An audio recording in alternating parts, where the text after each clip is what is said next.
మాజీ ముఖ్యమంత్రి వైఎస్ జగన్మోహన్ రెడ్డి పిలుపు మేరకు ఉదయగిరి నియోజకవర్గంలో వైఎస్ఆర్ కాంగ్రెస్ పార్టీ ఇన్ఛార్జ్ మేకపాటి రాజగోపాల్ రెడ్డి ఆధ్వర్యంలో రైతులకు అండగా కావల్లో ఆర్టీఓకి మంగళవారం వినతి పత్రం ఇవ్వడం జరిగింది. ఈ సందర్భంగా ఉదయగిరి వైసీపీ నియోజకవర్గ ఇన్ఛార్జ్ మేకపాటి రాజగోపాల్ రెడ్డి మాట్లాడుతూ రాష్ట్రంలో యూరియా కోసం, ఎరువుల కోసం రైతులు గత కొన్ని నెలలుగా తీవ్ర ఇబ్బందులు పడుతుంటే చంద్రబాబు ప్రభుత్వం మొద్దు నిద్రపోతుందన్నారు.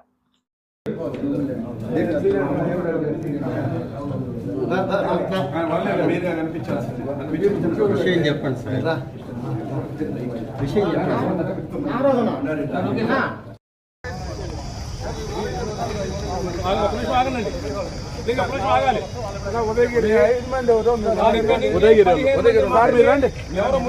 దేనికి గిట్టుబాటు ధర లేక చాలా ఇబ్బందులు పడుతున్నారు.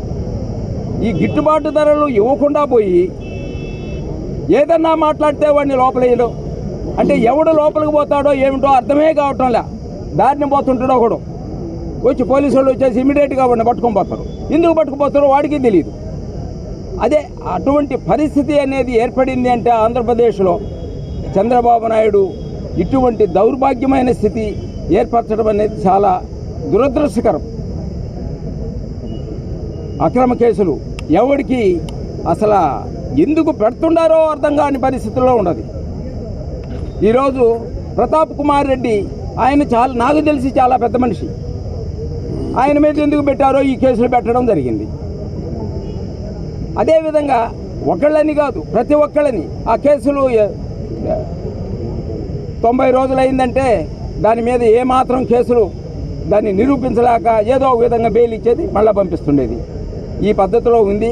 ఇది ఇప్పుడు చంద్రబాబు నాయుడు ఈ జరిగే ధర్నాలైతేనేమి రైతులను కానీ ప్రతి ఒక్కళ్ళది ఆయన గ్రహించి సరైన పద్ధతిలో నడుస్తారని ఆశిస్తున్నాం. ఇక్కడికి వచ్చిన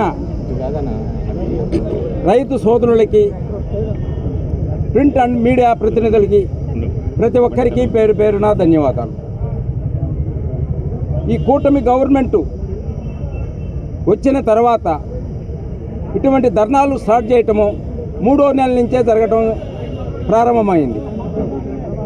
గవర్నమెంట్ వచ్చిన 3 నెలలకే ఇటువంటి ధర్నాలు చేయటం అనేది దౌర్భాగ్యమైన విషయం.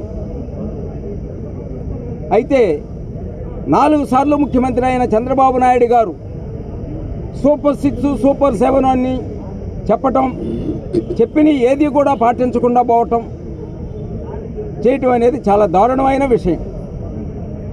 చంద్రబాబు నాయుడు గారు ఒకటే ఆలోచించాడు, ప్రజల్ని ఏ విధంగా అయినా మోసం చేయొచ్చు అనేది ఆయన మైండ్లో ఉన్నది.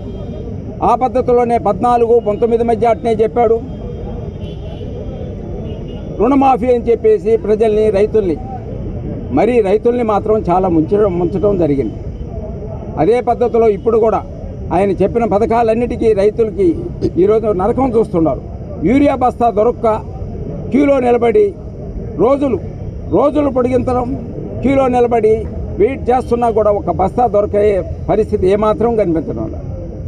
ఈరోజు చంద్రబాబు నాయుడు గారు ఆయన చెప్పిన పథకాలు దేవుడిరుగా 99 పైసలకు ఎకరా భూమిని ఇవ్వటం జరుగుతుంది.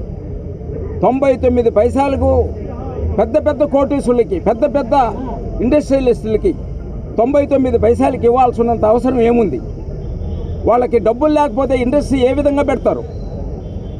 అటువంటి వాళ్ళకి ఎకరాలు 100 కోట్ల రూపాయలు చేసే భూమిని ఒక్కొక్కరికి దారాదత్తం చేస్తూ దివ్యాంగులకి పెన్షన్లు కట్ చేసి ఆయన ఇప్పటివరకు ఇచ్చిన సైట్లు అవి కానీ అమ్మితే 5 సంవత్సరాలు ఈ పథకాలకి అన్నిటికీ సరిపడమైన ఇస్తున్నాడు. అంటే మేము మీడియాకి చెప్పటం కాదు, అది మీరే గ్రహించాల.